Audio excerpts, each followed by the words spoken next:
So Chazzers, I know this. I know.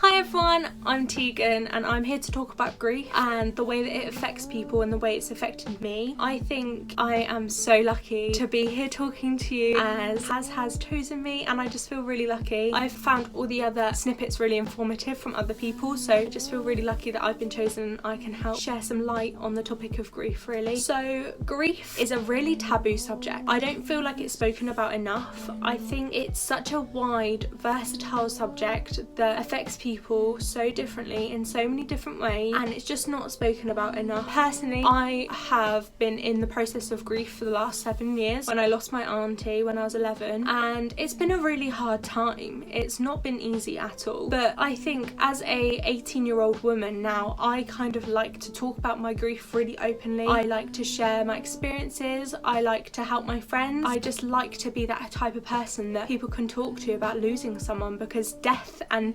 grieving isn't an easy thing. So grief is a natural response to loss. It's just what happens. Like, everyone's gonna grieve. Some people grieve in silence, which isn't really the best, but sometimes it works for them. Some people grieve through tears and distress, but everybody's grieving process is unique to them. Nobody's grieving process is the same. And I think with grief and grieving and that understanding of loss is so overwhelming, and you'll never really understand what's going on in your brain. As someone like me who has been grieving for the last 7 years and still grieves now, I think it's just really important to share that it's not easy to grieve. It's not easy to lose someone and just forget them, because that's not what happens when you grieve. If you've grieved watching this, or if you know somebody, everyone's gonna experience it at some point. You're gonna experience so many emotions that do so many different things to you. You're gonna have deep sadness, you're gonna have that absolute anger, you're gonna have that shame, you're gonna have that shock, and you're gonna have that complete disbelief that you don't want to admit that it's happened. And I think with all those different emotions and that turmoil inside, it's only gonna build up. And I think if you talk about how you feel and you talk about that grief and you talk about that process, you're gonna be so much more better off. For some people, grief isn't as hard as it has been for me. For me, I've been grieving for 7 years. Some people, it goes quicker and people learn to cope. When you're grieving and you lose someone, it's not about getting rid of it. It's about coping with it, dealing with those problems and discovering the journey that you're gonna go on. And grief is a process. It's not a lifestyle. It's a process that's always gonna be there, because grief can pop back up at different moments in your life at any time. You can lose somebody and for 5 years not grieve, and then you grieve for 5 after. It's a really long, detailed process. When you do lose someone, it's about these 5 stages. I did 10, I meant 5, that tend to be the most common stages. They're not for everybody. Some people only feel sad, some people only feel other things. So it tends to be that denial. You don't want to believe it's happening. You go through that phase of, oh, they're not dead, and you go through that phase of thinking, oh, this isn't happening to me, I don't want this to be happening, and you kind of work yourself up. But then it goes to that anger, phase 2, and you feel like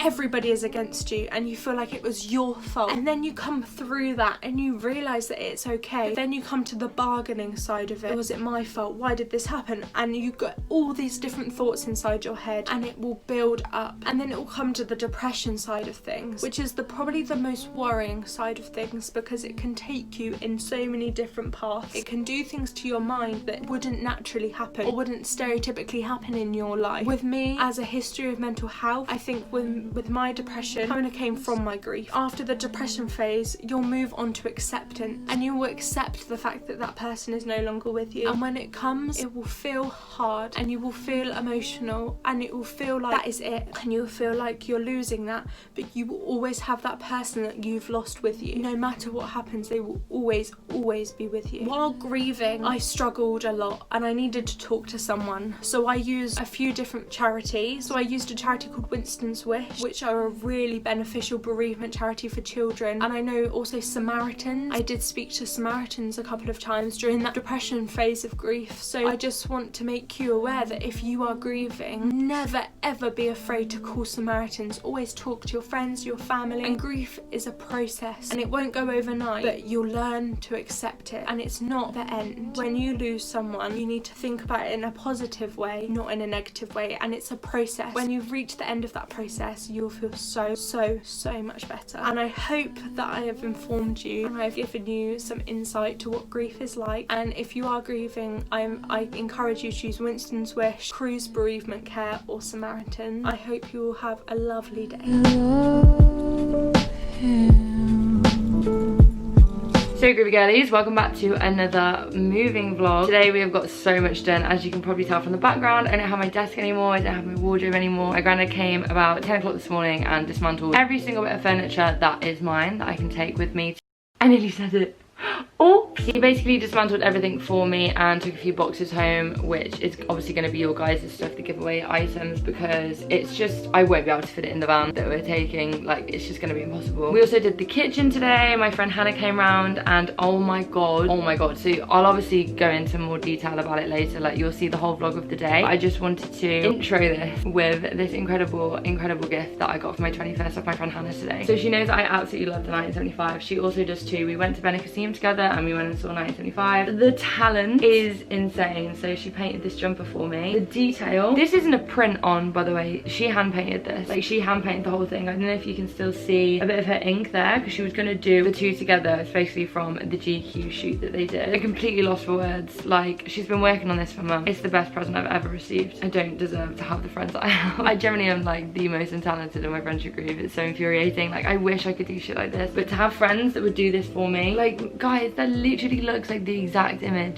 I'm baffled. If you guys want to go and support Hannah and her illustration, she's basically doing these like custom, so you can message her whoever you want to have on a jumper. Obviously you need to give her a bit of wait time because it's all hand painted and she does it herself in her room. But if you do want to, it's called Caramello Illustration, Instagram, and I was her first post, which I'm so flattered about. This is the first piece of work she's ever done. So to say that this was her first and it came out this good, put like a varnish on it and an overlay so that I can wash it properly. It's completely washable after 72 hours. Put it in the tumble drag, put it in the washing machine. I can do everything just as you would with normal clothing. I'm baffled and grateful and just everything that you could possibly be right now. So my granddad came this morning to help me move out and I was just emptying my wardrobe. He dismantled it for me and it was really sweet actually. We were just sat there talking about how quickly life has gone and he was telling me about all the times he went to like Norway. He'd have to work away abroad. We were just talking about how it's so crazy that I have the job that I do and I live the life that I do. I mean, literally the most blessed that you could possibly get. And he was like, you shouldn't be sad about moving on to a new place because you're just onto bigger and better things, and this place holds so many memories. And he was so right. It was just really nice to just sit and chat, you know. Where I'm moving, I'm going to be closer to home. It'll be easier for them to drive to me. I'm also going to be 15 minutes away from my brother, which is going to be so good because I feel like I haven't seen my brother in so many years just because he moved away pretty much as soon as he turned 18. So did my other older brother, so it would be nicer to spend some time with him. It's a 2-hour direct train as well from my hometown where my nan and granddad live, whereas before it was like 2 changes and then they had to drive an hour to pick me up and it was just a whole mess. I'm hoping as well to do my crash course because I really want to drive when we move. Hopefully I'll be able to do this, fingers crossed. My room is now fully covered in items that I don't even know what to do with. I mean, I have so much stuff that I've accumulated. I know I said it in the last video, but I mean, I've got rid of so much stuff and I still have so much more, and obviously I'm so grateful. This makes me sound like I'm being really big-headed and being like, oh my god, look at all my stuff, but it's mad. I didn't realize how much of a hoarder that I was. Like, I've kept things from about 7 years ago. I brought them to uni with me thinking I would need them, and I've never used them. So I'm glad I'm doing this whole giveaway thing and you guys get the gist of that. I'm gonna leave my Depop going live until I come back from Cabos because there's no point in you guys buying things and then me not shipping them out until a week later. So I'll just make sure I shoot it all when I come back from my holiday and then I'll be able to get it all out for you guys. Aside from that, I'm just gonna let you watch the vlog. It's gonna be a lot of montagey kind of content because I didn't really want to speak too much to the camera while my granddad was here and we were cleaning the house. Yeah, it was just a massive clean out day. My room is so empty, it's a bit weird. Hello, you have reached reception. How may I help you? Part of me doesn't want to move because I really like London, but then I've been going out more now and like seeing parts of London that I've not seen before. Like we went down Camden and we were walking down by the river and stuff. Yeah. And I've never been anywhere like that the whole 3 years I've lived here. People don't go out and explore. When I was out in Norway, the other blokes hardly ever went out anywhere. Me, I used to go in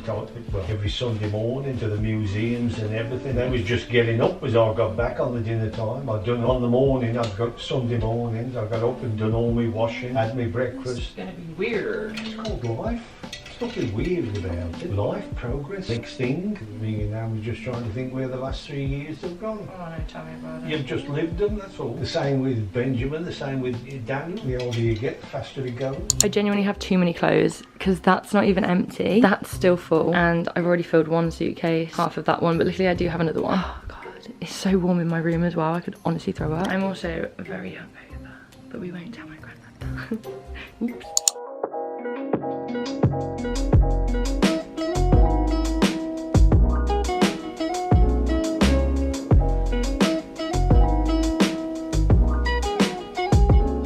That doesn't smell like me.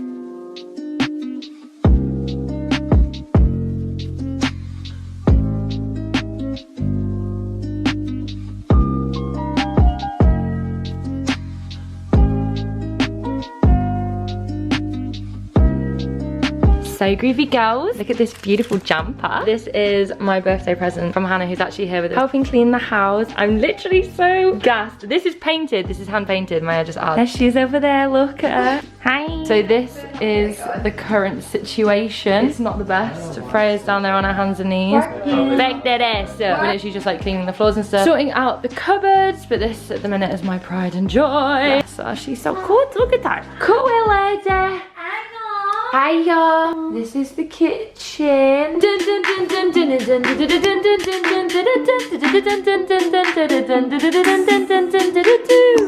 is the spunky monkey on today's episode. Look at this sofa. It could be yours, boy. It's 1999. Look at it. Look at it go.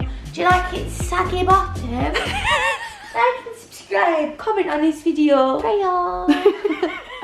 Kitchen is now pretty much tidy. We've cleaned all the walls, brought back the hideous lampshades that we don't like, and yeah, I'm gonna have a shower. Then I need to do my underwear drawer. I need to do my pajama drawer. I need to do the bathroom now. Legit, we need to do the bathroom. Legit! Comment free off for 10% off. So we have now got to night time of my second to last day in this house. Pretty weird. So I'm basically going through some things that I want to like get rid of and stuff like that, and I have just discovered under my desk my lovely array of drawers that I keep my makeup in. So my granddad actually made that for me in second year of uni to keep my makeup in and stuff, and it's just got a bit of like wear and tear on it from where it's been under my desk, and I've like knocked it about, my foundation hands all over it, you know how it be sometimes. So he's left me some paint and I'm gonna paint it. This is actually supposed to be for our walls in our house, but I just thought, fuck this, I'm gonna paint this before we move. Yeah, hopefully give it a fresh set of paint. It will look super cute. I want my new room to be really like minimalistic, hardly anything in there. I've got my wicker chair, which you guys saw from the last room transformation, and I want my book corner again. I've accumulated some more books, which I'm so happy about, and yeah, hopefully I'll be able to fit it all in. I've got under bed storage, which is gonna help me so massively. Also having my own bathroom with cupboards that I can put my own stuff in. I'm literally gonna have so much more room. Well, it's gonna be very minimalistic, which is what I want, but I'm also gonna have so much more room to like have actual homely stuff in my bedroom instead of everything packed into one, because obviously it's a shared house and stuff. It's gonna be a bit weird, but now it's time to paint. Tomorrow Byron's mum is coming down and we're gonna be filling up the van. We're gonna be doing like maintenance on the house. Time to get painting, bro.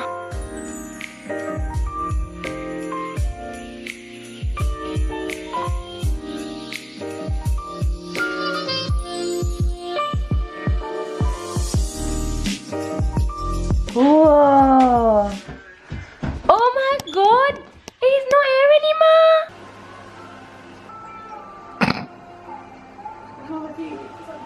So long. Oh. No, I'm kidding. I'm kidding. I'm trying to calm down so I don't. You're acting like you're not seeing me in 2 weeks. Oh, you're so cute.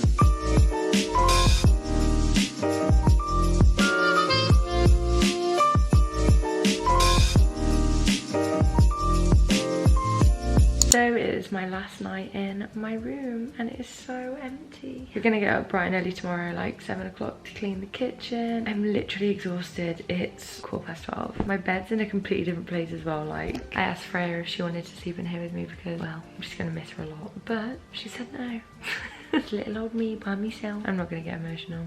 I'll get emotional tomorrow. Good night, and I will see you in the morning. Where are you?